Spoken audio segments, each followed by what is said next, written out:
दोस्तों नमस्कार, मैं हूं शीतला तिवारी। दोस्तों योगी आदित्यनाथ को एक बार फिर उत्तर प्रदेश से हटाने की जो राजनीति है वह तेज हो गई है। जैसा कि आप जानते हैं कि यह पहली बार नहीं है कि योगी आदित्यनाथ को हटाने की कयास इस बार लगाया जा रहा है। इसके पहले भी प्लानिंग जो है वह की गई थी और बहुत सारे इनके ही उप मुख्यमंत्री और तमाम विधायक कैबिनेट मंत्री लगे हुए थे कि योगी आदित्यनाथ को उत्तर प्रदेश के मुख्यमंत्री पद से हटा दिया जाए। और इतना ही नहीं, अगर अंदर की हम बात करें तो अंदर की जो बीजेपी की पार्टी है, यानी सबसे बड़ी पार्टी जो बीजेपी है, उसमें तमाम जो बड़े आरएसएस से कुछ जुड़े नेता और तमाम जो है बड़े शीर्ष के लोग जो बैठे हुए हैं, उन सबका यही था कि योगी आदित्यनाथ को जो है उत्तर प्रदेश से हटा करके और किसी दूसरे को मुख्यमंत्री बना दिया जाए। लेकिन कुल मिलाकर के अब आप समझ लीजिए कि इस बार जो है जो प्रक्रिया अपनाई गई है वह बहुत पेचीदा प्रक्रिया है। यानी कहने का तात्पर्य यह है कि योगी आदित्यनाथ के खिलाफ जो है याचिका दायर की गई है वह हाई कोर्ट में, और हाई कोर्ट में यह कहा गया है कि आपको याद होगा कि एक जो हाई कोर्ट के जज हैं यानी शेखर यादव ने हाई कोर्ट के जो है लाइब्रेरी हॉल में एक बैठक थी विश्व हिंदू परिषद की। उस बैठक में उन्होंने बोलते हुए यह कहा था कि बहुसंख्यक की जो इच्छा होगी वही होगा।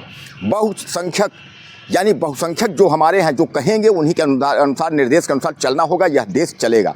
और इस बात को लेकर के योगी आदित्यनाथ ने जो है सपोर्ट किया था। उन्होंने कहा था कि एक जज हैं जो कि उन्होंने इस तरीके का कह दिया था कि बहुसंख्यक के हिसाब से देश चलेगा, प्रदेश चलेगा, तो उनको जो है महाभियोग का नोटिस दे दी गई। यानी इसका समर्थन जो है योगी आदित्यनाथ ने एक भाषण के दौरान कहा था। इसी में जो है आदित्यनाथ यानी योगी आदित्यनाथ के मुख्यमंत्री के खिलाफ जो है याचिका दायर की गई है हाई कोर्ट में। जैसा कि आप जानते हैं शेखर यादव ने जब मुस्लिम पर यह विवादित टिप्पणी उन्होंने की थी, तो मुस्लिम के पर विवादित टिप्पणी करने का मतलब यह है कि उन्होंने कठमुल्ली तक का इस्तेमाल कर दिया था कि यह शब्द तो बुरा है लेकिन कहने में आपत्ति नहीं है। कहने का तात्पर्य यह है इन शब्दों का जो है एक जज को शोभा नहीं देता, क्योंकि देश जो है संविधान से चलता है और देश संविधान से चलता है तो संविधान के दायरे में रह कर ही जो है जज इस तरीके का कार्य कर सकते हैं। और ख़ासकर जो योगी आदित्यनाथ के ऊपर आरोप लगा है तो उनको भी यही कहा गया है कि संविधान में जो है सब कुछ के लिए जो है कस्में खाई जाती हैं कि हर जाति धर्म को लेकर के हम निर्वहन करेंगे, हम इस पद के लिए जो है अपने पद का जो है सही पालन करेंगे। तो कहने का तात्पर्य संविधान का हवाला देते हुए योगी आदित्यनाथ के ऊपर इनके खिलाफ जो है हाई कोर्ट में याचिका दायर की गई है। अब इस याचिका को जो दायर की गई है, अब इस याचिका में क्या होता है, क्या सचमुच में योगी आदित्यनाथ को हटा दिया जाता है? जैसा कि आपने देखा था कि जब मुस्लिम पर टिप्पणी जज यानी हाई कोर्ट के जज शेखर यादव ने मुसलमान पर जब टिप्पणी की थी तो यह मामला संज्ञान में सुप्रीम कोर्ट ने लिया था और महाभियोग की यानी उनको हटाने की नोटिस तक दे डाली थी। तो अगर जज के को हटाने की प्रक्रिया हो सकती है तो क्या एक बार जो है योगी आदित्यनाथ फंस गए हैं? योगी आदित्यनाथ को जो है कुर्सी उत्तर प्रदेश की छोड़नी पड़ेगी।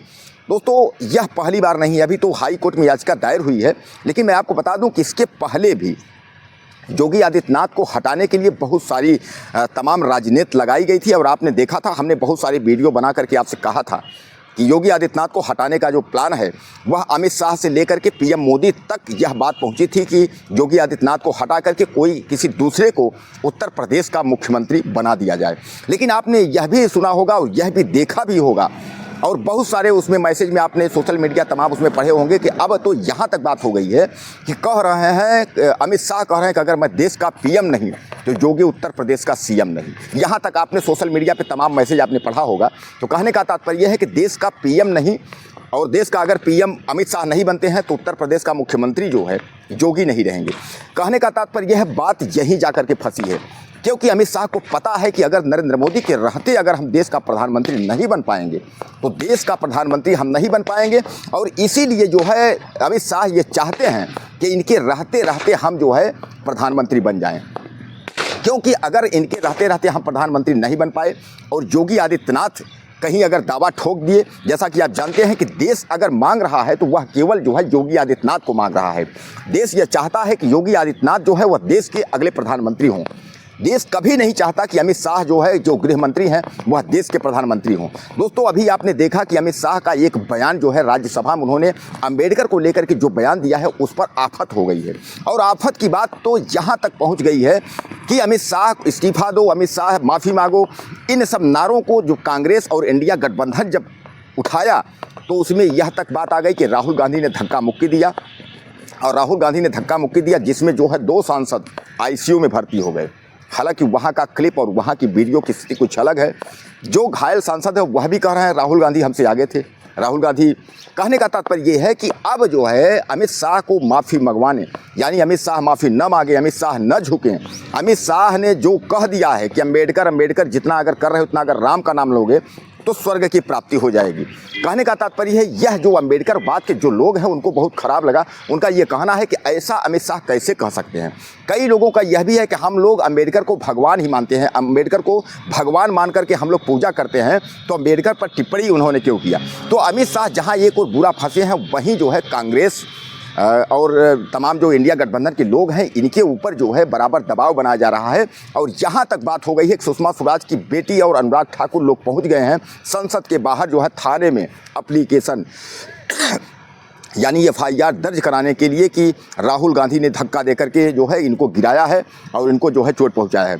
वहीं प्रियंका गांधी का कहना है कि मल्लिकार्जुन खड़गे जो कांग्रेस के अध्यक्ष हैं उनको भी धक्का मार के गिराया गया है जो बीजेपी के लोगों द्वारा। राहुल गांधी साफ तौर पर कह रहे हैं कि हम जो है केवल घुसने की कोशिश कर रहे थे और भारतीय जनता पार्टी बीजेपी के लोग रोक रहे थे। दफ्तियाँ लेकर के अमित शाह के घर का घेराव और पूरे दिल्ली में धीरे धीरे करके जैसे अम्बेडकर के नाम की बेइज्जती अमित शाह के द्वारा की गई, यानी अमित शाह ने जिस तरीके से अम्बेडकर के बारे में टिप्पणी की उसको जैसे जैसे लोगों के कानों में पहुंची तो लोग जो है वो भड़कते चले गए। इसीलिए अब जो है अमित शाह को ये लगने लगा है कि कहीं ना कहीं देश हमको जो है वो इग्नोर कर रहा है और हम देश के जो भावी, अगर हम उसकी बात करें, भावी प्रधानमंत्री की बात करें, तो हम देश के भावी प्रधानमंत्री बन नहीं पाएंगे। और योगी आदित्यनाथ की जो है ज़्यादातर मांग है कि देश के प्रधानमंत्री बनने की। तो हालांकि मैं आपको बता दूं कि यह एक बार राजनीति पहले भी बनी थी कि अमित शाह ने योगी आदित्यनाथ को कहा था कि आप यूपी छोड़ करके आप किसी न किसी पद पर आ जाइए, 2024 का चुनाव लड़ करके आप दिल्ली आ जाइए, लेकिन उन्होंने ऐसा नहीं किया। उन्होंने जो है कहा कि हम उत्तर प्रदेश नहीं छोड़ेंगे। यही तो गाड़ी फंसी हुई है, उत्तर प्रदेश से योगी जा नहीं रहे हैं, अमित शाह का सिस्टम बन नहीं पा रहा है। जैसा आप यह भी जान रहे हैं कि 17 सितंबर 2025 से नरेंद्र मोदी 75 साल के हो जाएंगे। तो क्या देश को एक नया प्रधानमंत्री मिलेगा? और अगर देश को नया प्रधानमंत्री मिलेगा तो वह नया प्रधानमंत्री होगा कौन?